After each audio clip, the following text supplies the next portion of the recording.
The Holy Gospel according to St. Luke, the 10th chapter. Glory to you, O Lord. Now as Jesus and his disciples went on their way, he entered a certain village, where a woman named Martha welcomed him into her home. She had a sister named Mary, who sat at the Lord's feet and listened to what he was saying.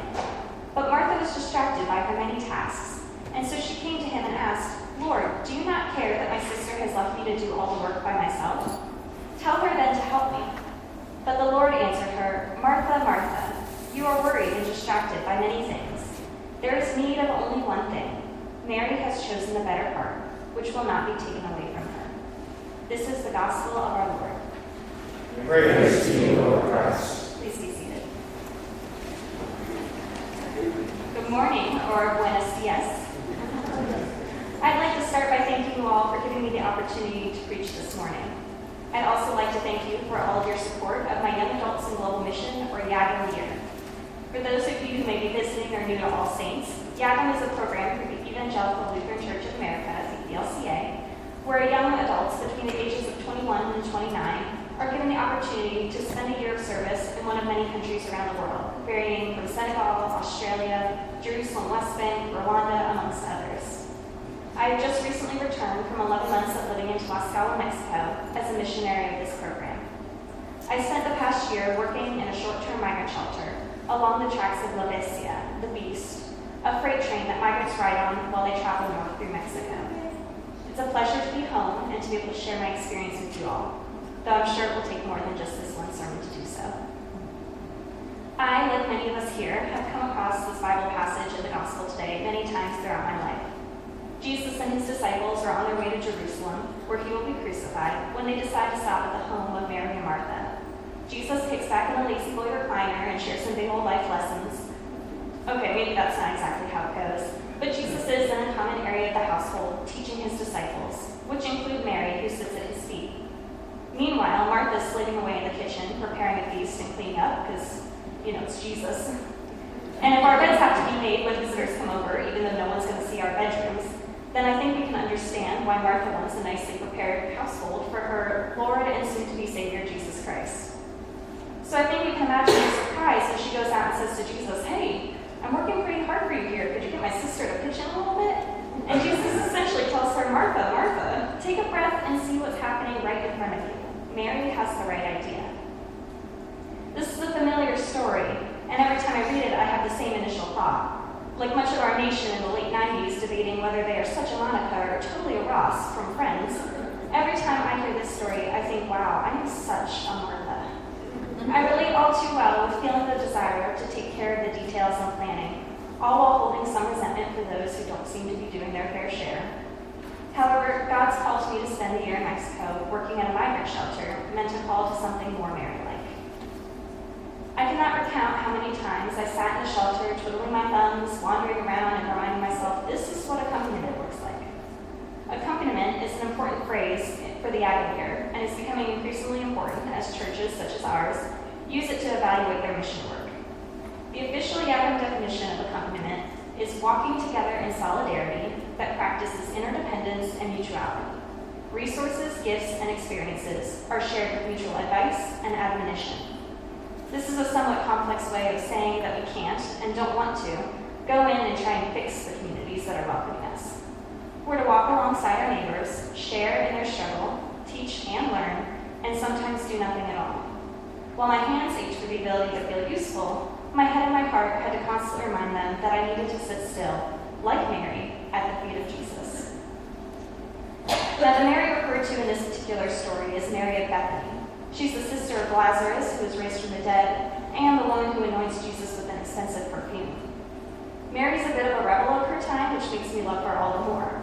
Her simple act of sitting at Jesus' feet to listen to him teach is an act of resistance. In her time, it wasn't considered appropriate for her or any woman to sit and listen to Jesus, as he was male and a prominent teacher. Yet Mary took on the role of a disciple, a role that we as Christians hope to emulate in our daily lives. And sometimes the role of a disciple is controversial. It's sitting and really listening to our teacher's lessons and applying them, regardless of whether it's the most popular thing to do. Because of my year-long journey of rediscovering the Mary inside me, I came across an important revelation when reading this passage. Mary won't sit at Jesus' feet forever. And the fact is, I couldn't sit at Jesus' feet forever either. This year has been important for discovering how I want to let my faith guide me in the world, as well as for educating myself on topics that I admittedly knew little about. But I went in knowing that it was only for a year. Going to Mexico in the first place was like Mary knowing that her time with Jesus would come to an end, but so was coming home. I had to value the time I had with my family and coworkers, because even though my Martha side wanted to be the perfect YAGM volunteer, the Mary side knew that sometimes sitting and watching Grey's Anatomy with my family or playing Uno at the shelter for hours straight would prove to be more valuable. I think we often have to struggle to figure out when it's time to break out of our comfort zones. You see, it's not enough to be Christians in the privacy of our homes or churches. Of course, we need these spaces to feel comfortable, to learn about how we're called out to the world. The physical church has historically been a place for people to gather and grow in community, and I don't want to dismiss the value of that.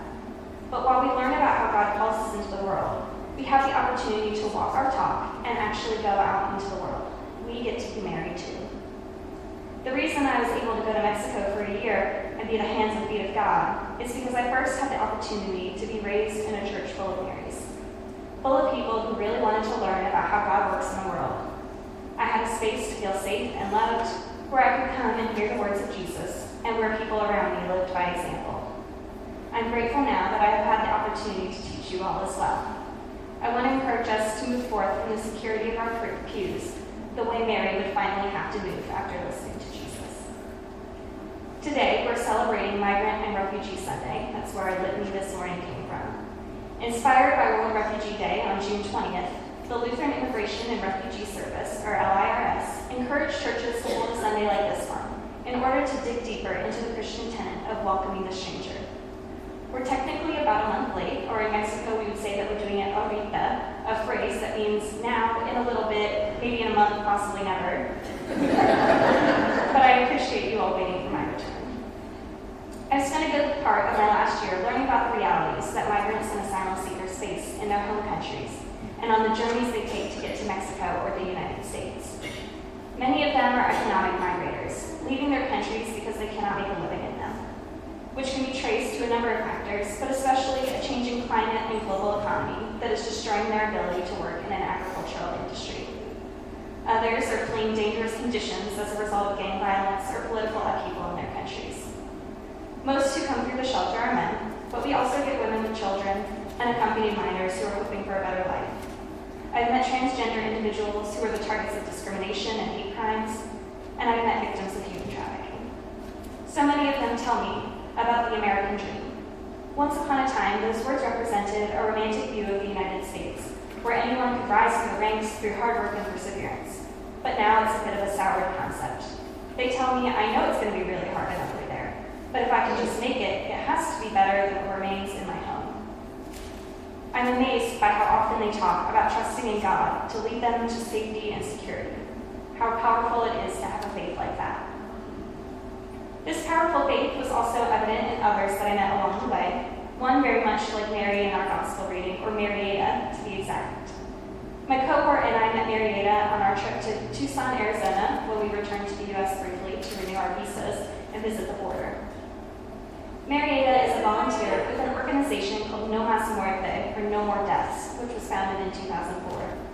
No More Deaths volunteers go out into the Arizona desert in areas where migrants are likely to be traveling, and leave stations of clean water, food, blankets, etc.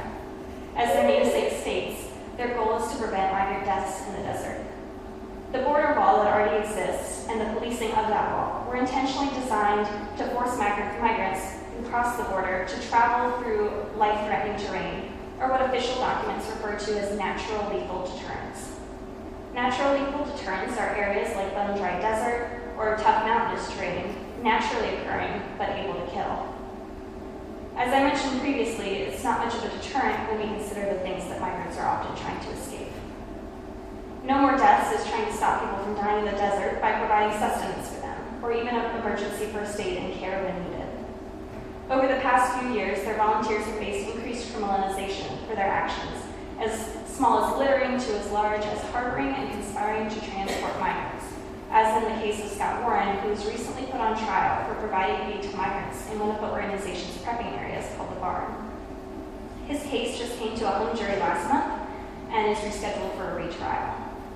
Marietta explained to us that many of the volunteers, like herself and Scott Warren, are driven by their faith and by a call of God to welcome and care for the stranger. This is a Mary-type person who heard the lessons from Jesus and then went out into the world with them. I sat in awe listening to her talk about her drive to live out the lessons she had learned in church as a child and about how we're to treat one another. I remember her telling us that when the first batch of volunteers started being arrested, she had to call her parents and give them the organization's lawyer's info, just in case.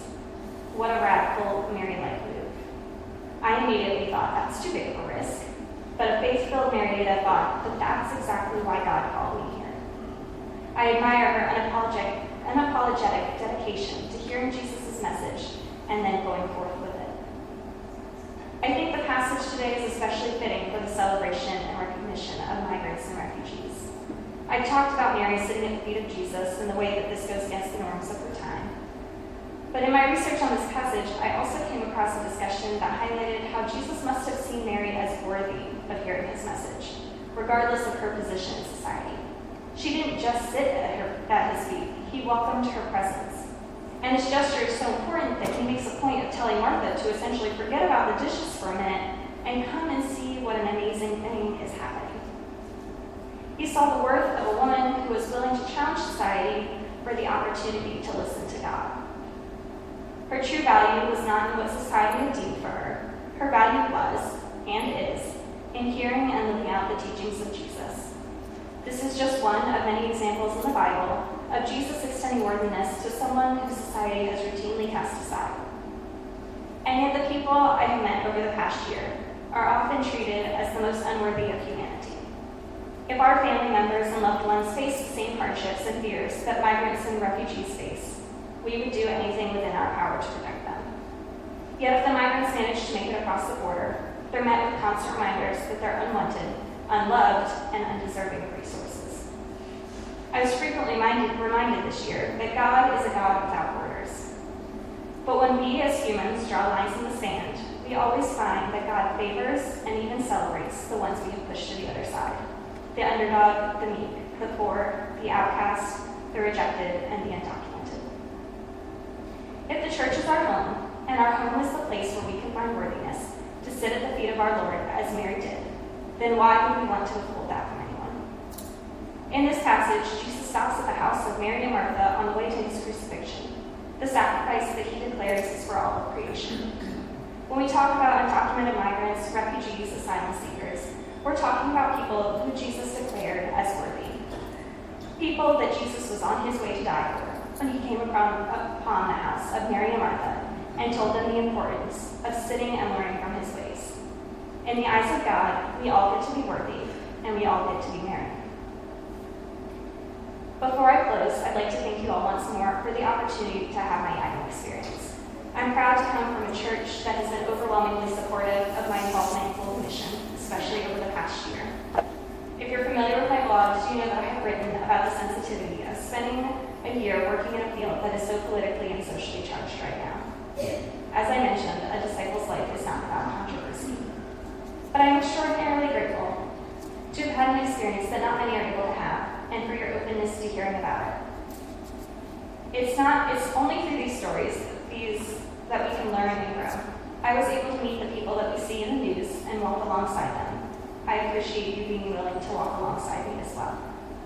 I hope that this experience is one that can be life-giving for our congregation, for our church, and for the kingdom come on earth. I hope that we can break bread with a stranger and be strangers no more. Amen.